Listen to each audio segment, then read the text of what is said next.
still alive. The capacitors look a little old and the hard start kit looks pretty old.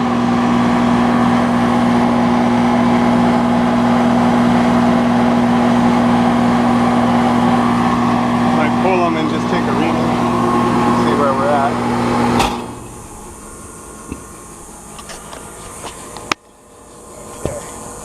We'll discharge the capacitor, hold the charge even after the power is disconnected. I'll discharge both of them.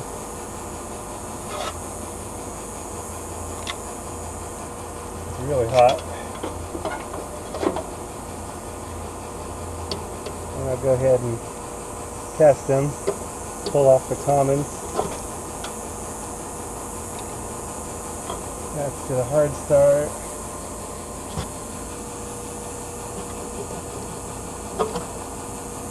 Fan, like a jumper wire.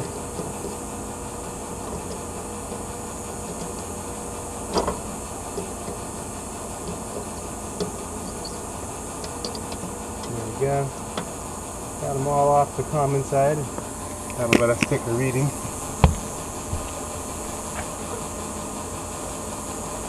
Let's see what we're reading here. Microfarad test. Here's our fan capacitor. 1.4, that's no good. Yeah, the regular capacitor should be a 35. Got 27.61, so both of those are ready to change out. I got this going here.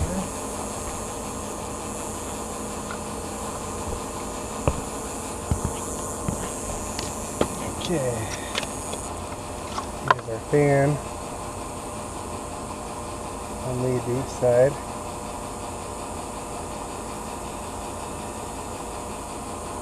Nice and tight there.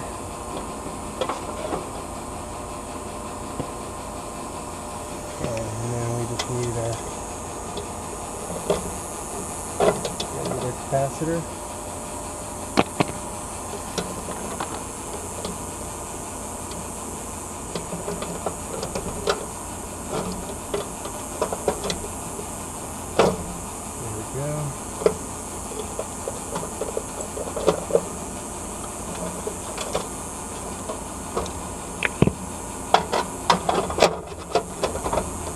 Change out the hard start kit as well. Can't really get in there to get our capacitor out.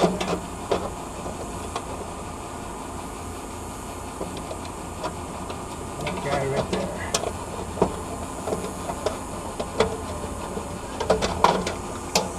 There we go.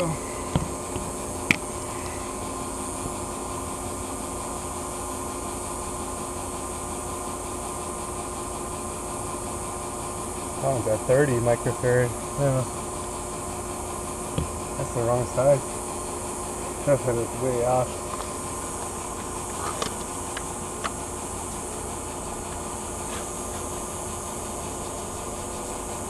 The data plate is so dusty.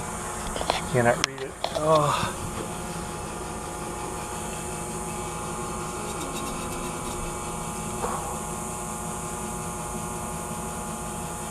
See if I have some water. Here we go.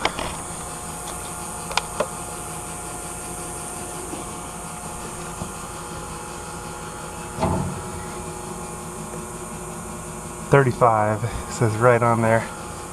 That was even the wrong size capacitor from whoever did that last time. Okay.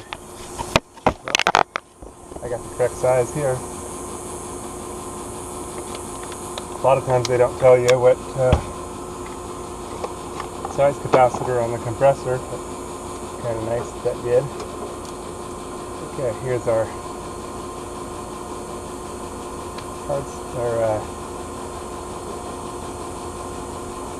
too bloody hot. Here's the yellow start wire to the compressor, that's the Herm, and then the rest goes to the common. That one's really loose, so I'll squeeze that down.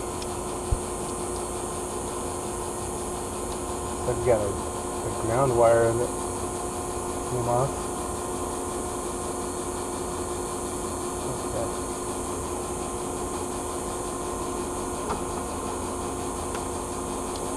Red wire from the contactor.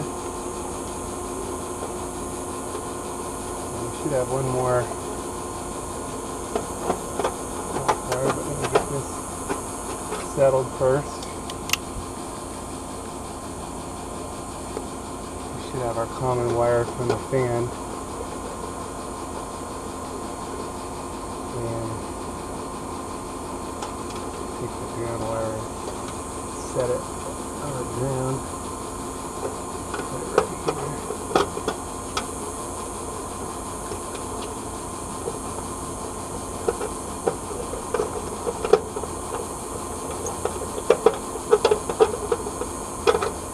Connected at least to the case hinged in there.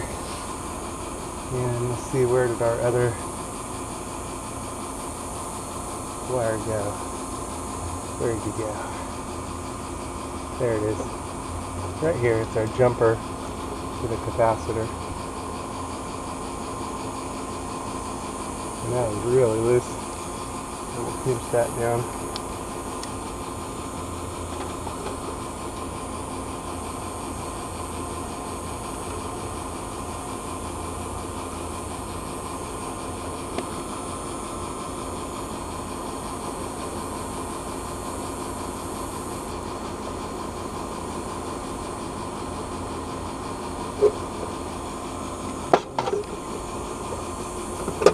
Tough. There we go.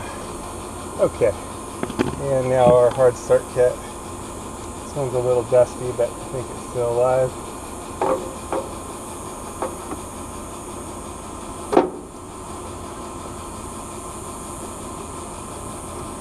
There we go. There we go. We're all in. Okay. And we're ready to run.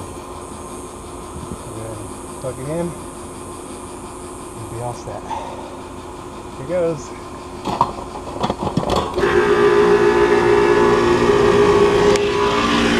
Fan motor was sounding really loud, probably because it was out of phase. The compressor sounds a little noisy as it's first starting up, but it's alive. Nice and cold, so that's good. Alright, change the air filter inside. Now everything's in phase. Stay with it and make sure it stays cold. We're good to go.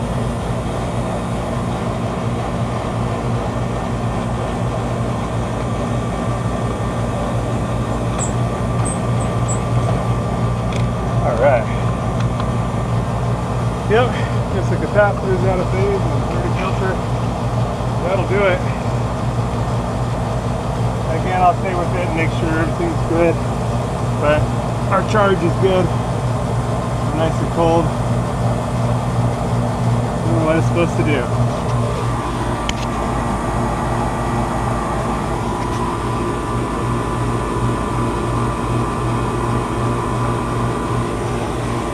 Cool. Thanks for watching Country Maintenance. Over and out.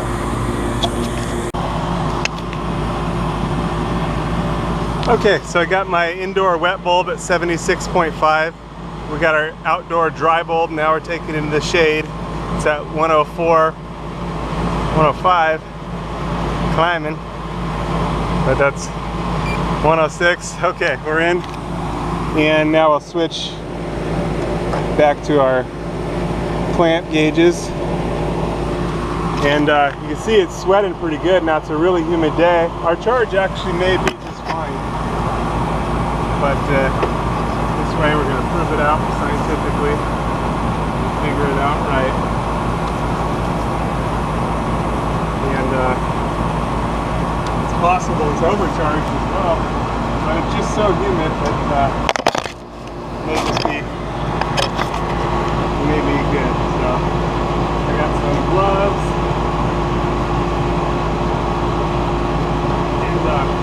are my favorite gloves for this. Although I've recently seen some black gloves, and the advantage of the black vinyl gloves is that if they tear on you, you can see it a little easier.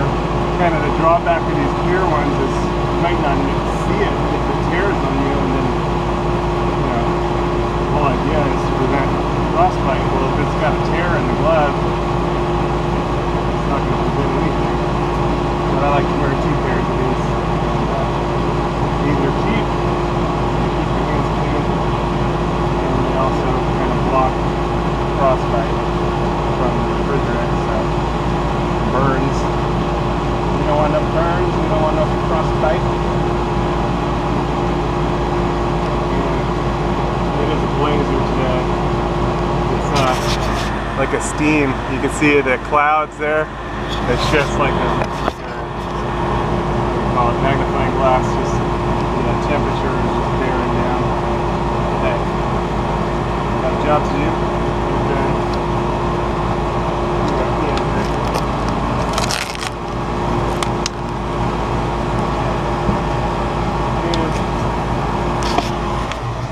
Bring you back here, and we'll get this going. So we've got our low sideline clamp. Go on our low side. We want these to be vertical. Getting too much heat already. And vertical as much as possible. So there we go on our temperatures. And there's our target superheat of 26.8 based on our readings that we've got. And make sure all these are closed. We're going to make sure our gauges are closed. Ready. Okay. Now I can hook up the gauges. We've got to remove our service valve caps. Oh, that one's on there. Really tight. That tight, it makes you wonder. Makes me wonder.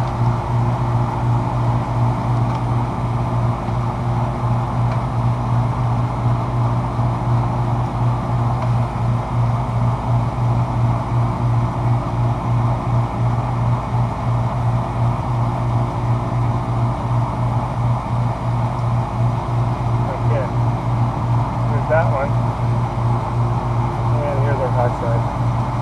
High side came off much easier. Isn't for any leaks, doesn't sound like anything's leaking, so that's good. And now I'll hook up our gauge here. Here's our low side gauge.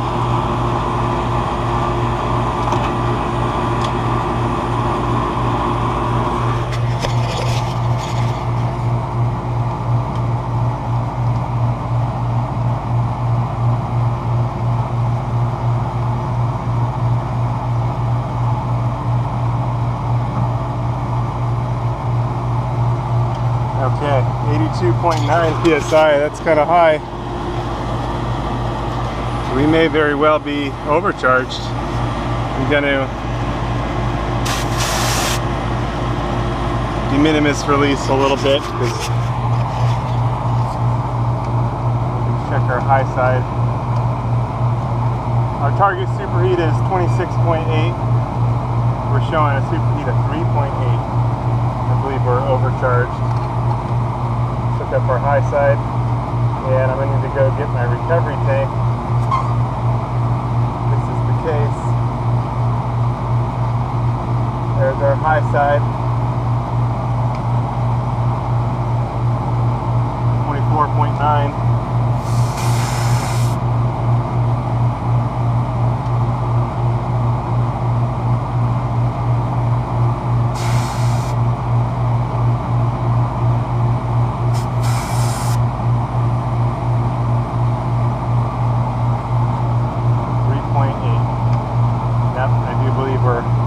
Overcharged. Okay, so get the recovery tank. We'll hook up to the yellow center port. We'll recover a little refrigerant, and we'll be all set. Wow, it's like a steam. It's very, very, very hot. You probably see Bob's Bob Hope's house up there on the hill. A little round, circular house. Yep, good old Palm Springs day. They said on the radio it's a dry heat today. But you tell me, look at the amount I'm sweating. It doesn't seem like a dry heat to me. All right, gotta get this done and get off this roof. Okay, so our target superheat is 26.8. I don't want to kill my battery and I need to come back, so we just need to know what our target superheat is. As long as we charge to that, or recover according to that, we'll be okay. So I don't want all my batteries to die, so yep. I'll go get my recovery tank, and just in case it dies in the meantime, we want 26.8. Okay, so my screen actually didn't die, so that's good. I'm gonna scroll through. Again, our superheat is now 4.8. We got a target superheat of 46.8. So it seems to me that we're overcharged. So we get the recovery tank. We can't put it back in our original tank. You actually have to put it in our recovery tank. And pretty much everything that happens in this recovery tank is gonna come from your low side. You're recovering in a low side or charging from the low side. So I get my gloves again. Unless you're charging a blended refrigerant like R410A, then you might be charging from the liquid side. Frostbite. We're going to hook up to our middle service line. It's our yellow line here. And hook up to our tank. And just as with everything, I've already purged from my low side and my high side. And now we're going to open the tank and we're going to purge from our middle line. So now every single side is purged. All the air is purged. There would be an air bubble trapped here. We don't want to drag that into our can or into the compressor, and that air contains moisture, and if it mixes with the refrigerant, it'll turn to an acid. So now we're going to recover. Now recovering is different than charging.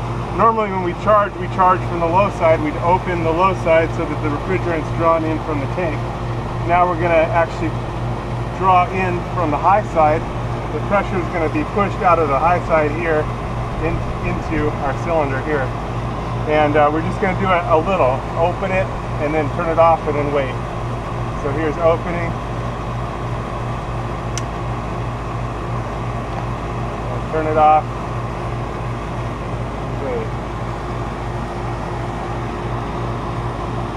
Now, I'm just going to re-verify here that okay, we've got our refrigerant there. We've got our refrigerant there.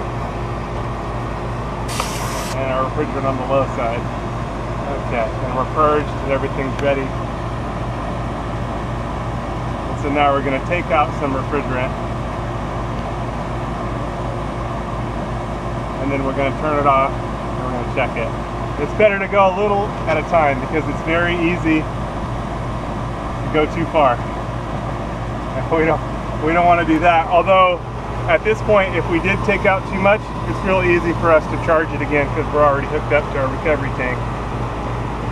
As you can see, we've dropped now to 22.4.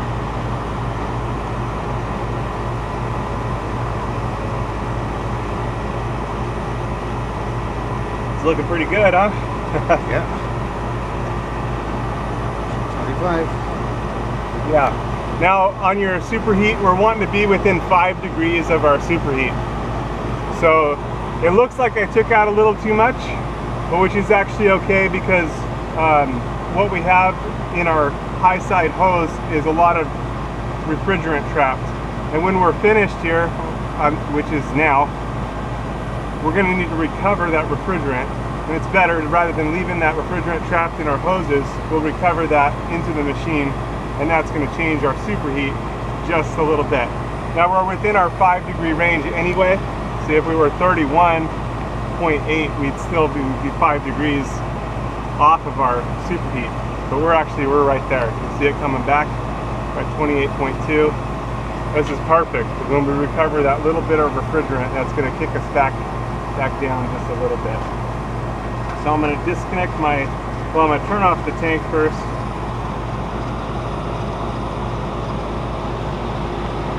And then we're going to disconnect the high side.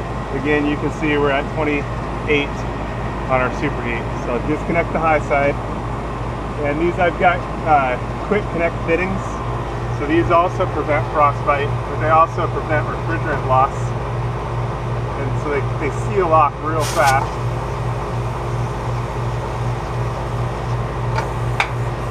Except we've got a refrigerant leak on the low side. Hey. Oh, that's just going to make it worse. Okay. In my bag I've got my Schrader Core tool. We're just dripping refrigerant. See, it froze my glove already. Whoa. Okay, but we don't want to lose our refrigerant.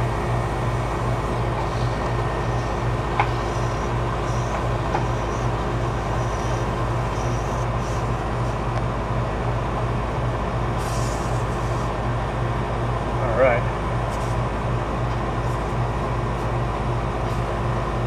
And I should have a glove on that hand as well.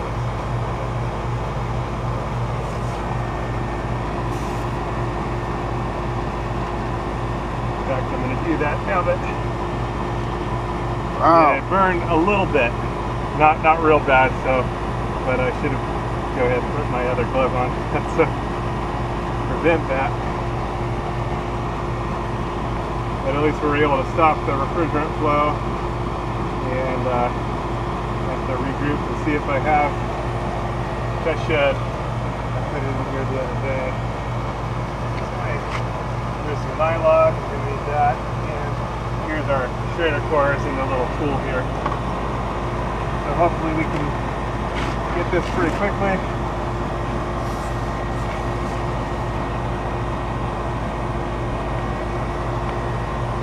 All right. So now we're going to insert the plunger.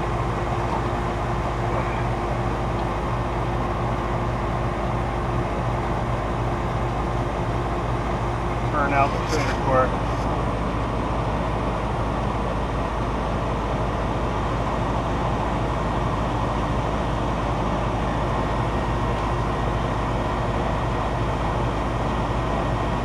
Hopefully it cooperates.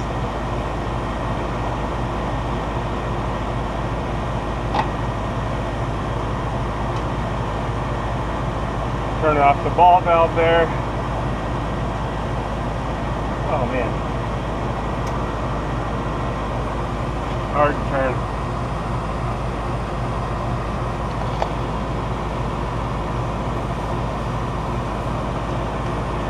Hopefully we got it. There it is. We got it. Oh good. It's a bad Schrader valve. We got our new Schrader valve and we got our nylon. We'll add that as well.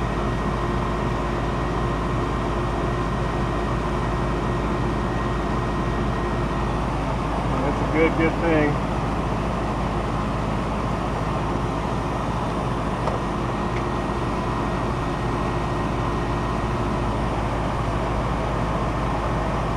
There we go.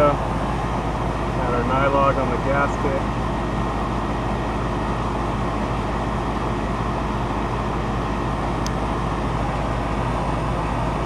So the nylon is like a refrigerant oil. In. And the Schrader Core tool, this is just my favorite tool. It allows us to change the core with the charge still in there.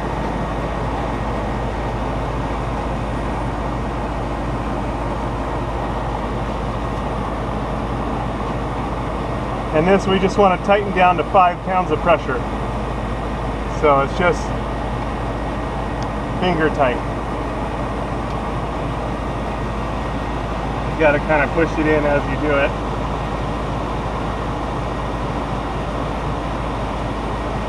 See, now I'm finger tight. We don't want to go tighter than that. Okay, so now we can take our tool off.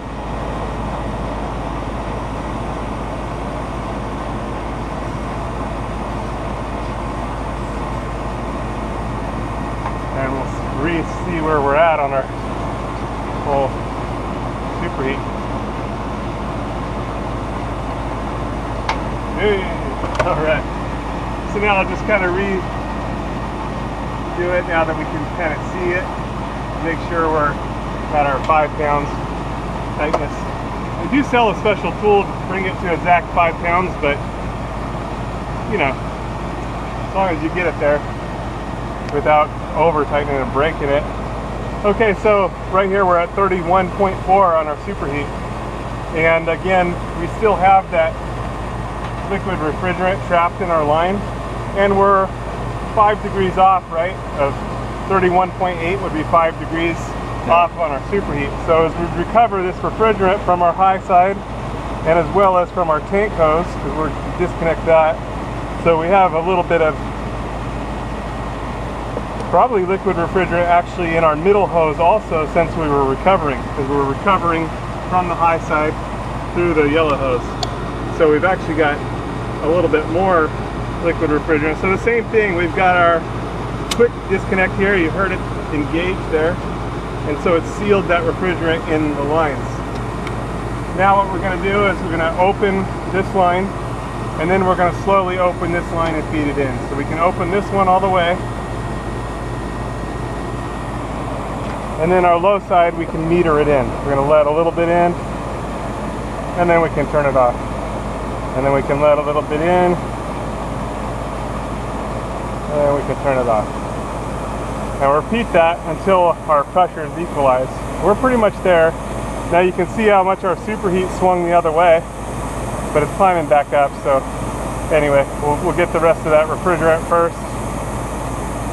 See our pressures start to equalize.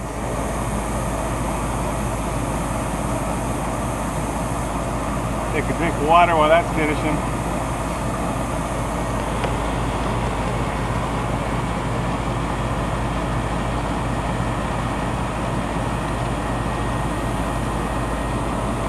All right, and you can see we're equalized now, so we're done. We've recovered our refrigerant, and now we can get our accurate read on our superheat. So our target was 26.8, and we're at 28.8. Can't ask for much more than that. Yeah, good.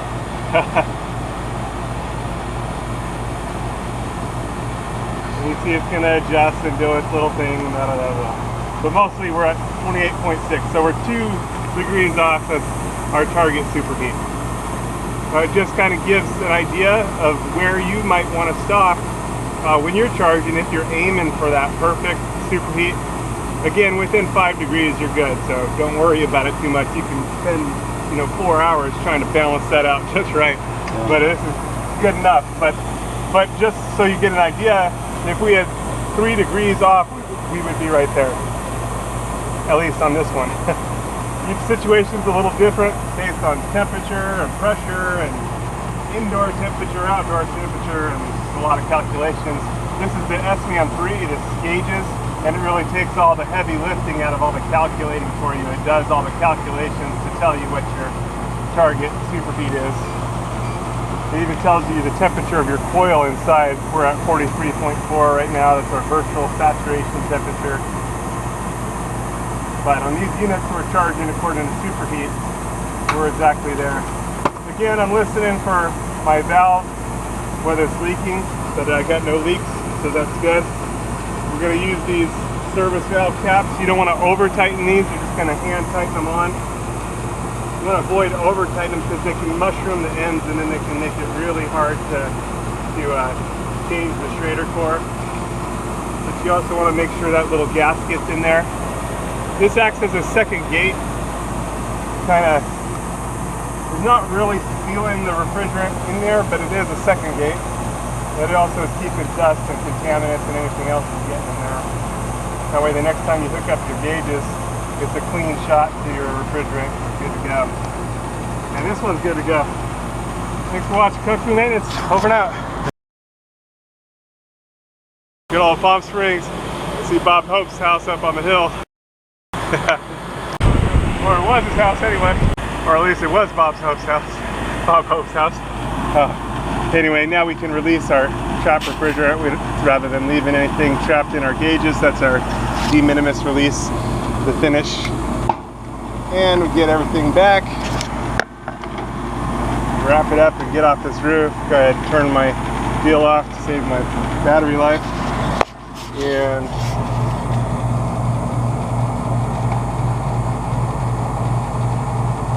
it makes carrying around the gauges much easier, putting them back up here, but it also prevents any dirt or contaminants from getting in our line set.